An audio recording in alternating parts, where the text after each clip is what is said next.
firearms, alcohol, and tobacco? Sounds like a pretty good time.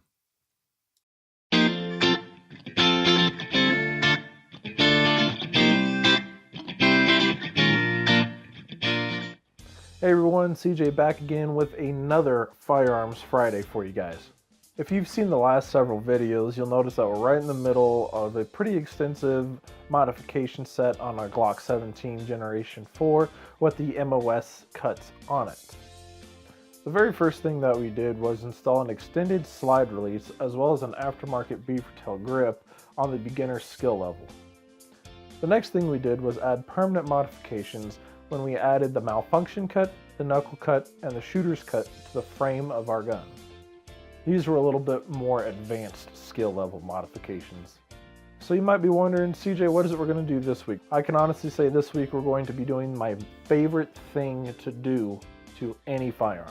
When you first buy your firearm, you'll notice a certain kind of factory texture on the grip of the gun.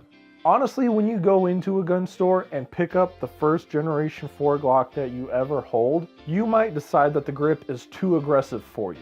So you might go for a Generation 3 Glock, and you might decide that the grip isn't aggressive enough for you. You might decide that the Generation 4 grip also isn't as aggressive as you would like. So what are you going to do about it? Well, you could pay someone $100, $150, $200 to go stipple your gun for you, or you might go out and buy some Talon grips for the grip of your gun. And in my experience, they don't last more than 6 months. So today what I'm going to do is show you how to stipple your Glock. Like last week, these modifications that we're going to be doing today are very permanent to your gun. Unlike the modifications that we did last week, there are ways to fix your gun depending on how messed up it is. Today's modifications are really at that intermediate level. As I've said in the last couple of videos that I've done, these modifications are meant for my hands. I've done these modifications before, full well knowing that they're going to work for me. And again, what works for me might not work for you. And what I suggest before stippling the frame of your gun is to go buy a Polymer magazine from your gun shop. Whether it's a HexMag, a PMAG, or a Tapco magazine, it doesn't matter so long as it's polymer, and practice stippling on that first. So, if you're here for entertainment purposes, it's great to see you again. If you're here for how-to, it's also great to see you again, but please, watch this video in its entirety before conducting the modifications on your Glock.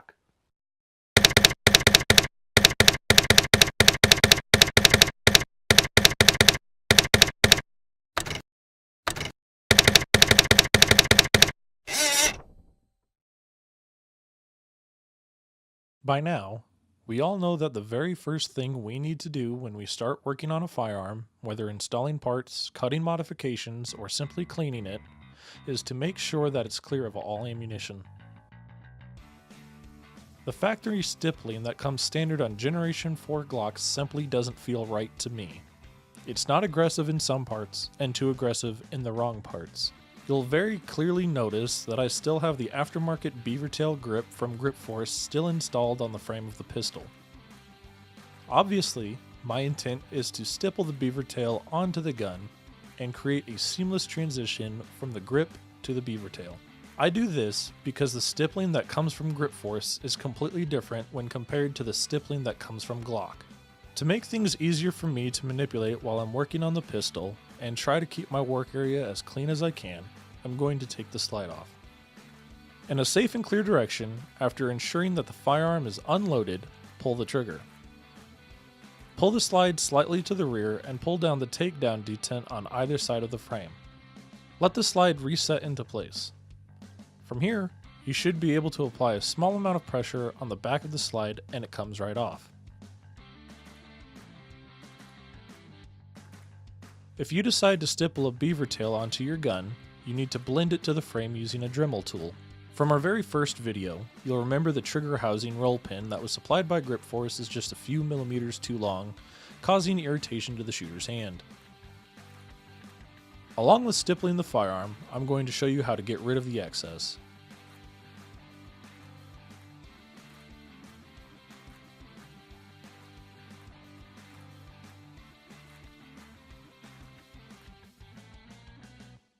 Some people elect to only have a portion of their grip stippled. I will be stippling the entire frame. Because Glocks don't fit into anyone's hands perfectly, you'll notice that on some, the shooter has elected to remove the finger grooves on the front. This is perfectly okay to do as long as it feels good in your hands.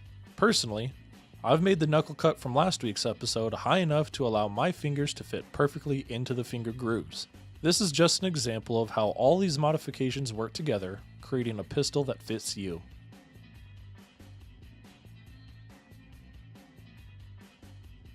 If you're worried about dremeling out your Glock, I unfortunately have some bad news for you. Yes, even for stippling, you must Dremel the grips. Why? Because you need to create as even of a surface as possible. If you leave the factory stippling in place, the new stippling that you put on will leave you feeling an uncomfortable, uneven grip, and let's face it, it looks better too. You won't be taking a lot of material off, but it does feel quite different when done. Out in the shop, the first thing we're going to do is fix the excess material on the trigger housing roll pin. On the right side of the gun, I've punched the roll pin to be flush with the frame, so all of my excess is on the left side. I did this so that I still have the ability to remove the beaver tail and trigger in the future if need be.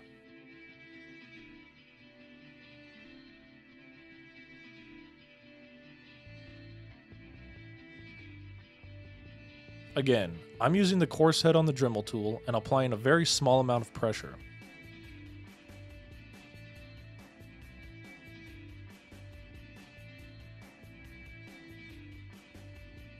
It clearly doesn't take too long to take the roll pin down a notch or two.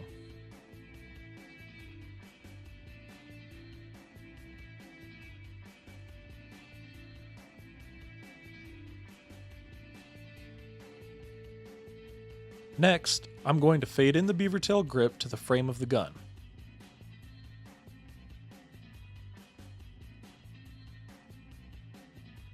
Here, I'm also applying a very small amount of pressure and moving the tool back and forth so as not to take too much material off. The goal of this is to be able to cut into the frame and the beaver tail simultaneously while not taking too much material off of either. The overall goal of the fade-in is not to get it perfect, but get it as close as possible. It only took me a few minutes to this point. Whatever imperfections are still there will be covered when I apply the new stippling. You can tell that there are still 2 slight bumps on the back, and because of the curvature of the different pieces, there always will be. But with this fade and the stippling, they are hardly noticeable. Just getting to this point has already significantly decreased the aggressiveness of the different factory textures. With the hard part done, it's time to move on to the side of the frame. Again, the objective is to take down the factory texture, nothing else. This is when patience and a light touch are only going to be strengths. Here, you have the before and after. So here's the big question. How do I actually stipple my gun? Some of you have done this before, and some not. Truth be told, there are a number of ways you can stipple a polymer gun. The most popular is probably by using a soldering iron. Personally, I went to Lowe's and bought a Weller standard duty wood burning kit. I unfortunately forgot how much I paid for this, but a quick search on Amazon shows it being available for Prime for $13.59. I personally think that's a great value because I know I paid at least twice that for mine. This particular kit came with 11 different ends that all create different textures. To pick a texture you like, try a few of them out on that Polymer magazine you're supposed to be practicing on. I personally like the short, flat tip that comes in the kit. Here, we have the frame of the Glock and, as you can see, all of the factory stippling has been removed. It feels quite funny in my hand because I'm not used to having a smooth grip. A small part of me wishes I could take it out shooting like this just to see how it feels, but a bigger part just wants to get everything done. So, to recap so far, I've prepped the frame by reducing the trigger housing roll pin, fading the beaver tail grip into the frame, removed the factory texture, and cleaned all of the debris off. You might think I'm ready to dive in and start stippling, but I have one more vital step that I need to complete. That is to outline where on the gun I'll be stippling.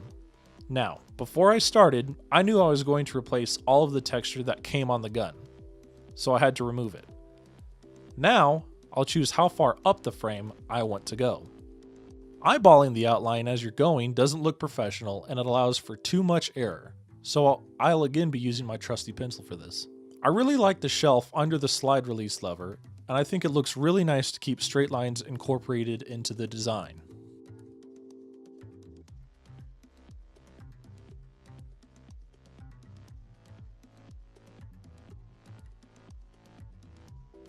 In addition to marking how far up the frame I want to go, I'll also be outlining where I want the back of the frame to connect onto either side. I use permanent features of the gun like the roll pin and the curve on the trigger guard to keep everything symmetrical.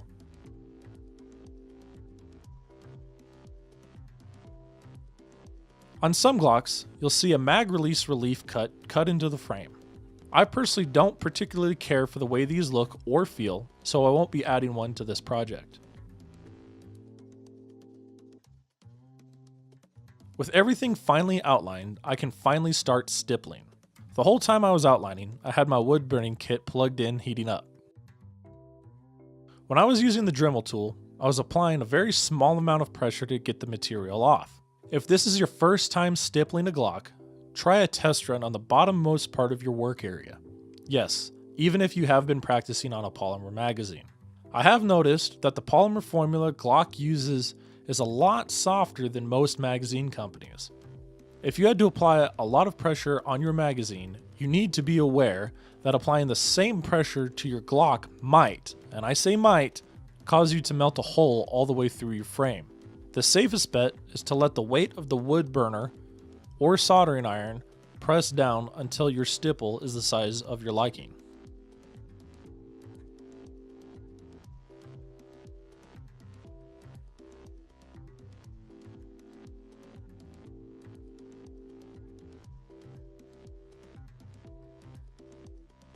Even though I didn't start out this way, I did notice that to get an even and untarnished stipple, the best way to start is to use your wood burner to outline the pencil outline.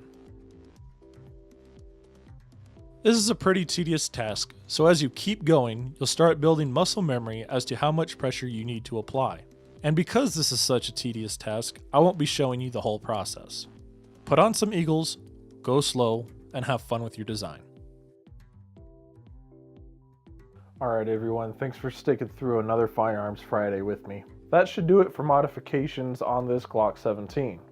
I honestly really like the way the whole thing turned out. Keep in mind that all of these modifications, again, were designed for my hands. After all of these modifications that we've done on this gun, it is more ergonomic for me to hold now than what it was when we first started. If you have any questions at all over anything that we covered in this entire series, please comment below. And if you have any suggestions on anything you want to see in future Firearms Fridays, go ahead and let us know. Be sure to visit us next week for another Firearms Friday. Until then, shoot safe. As always guys, like, share, and subscribe.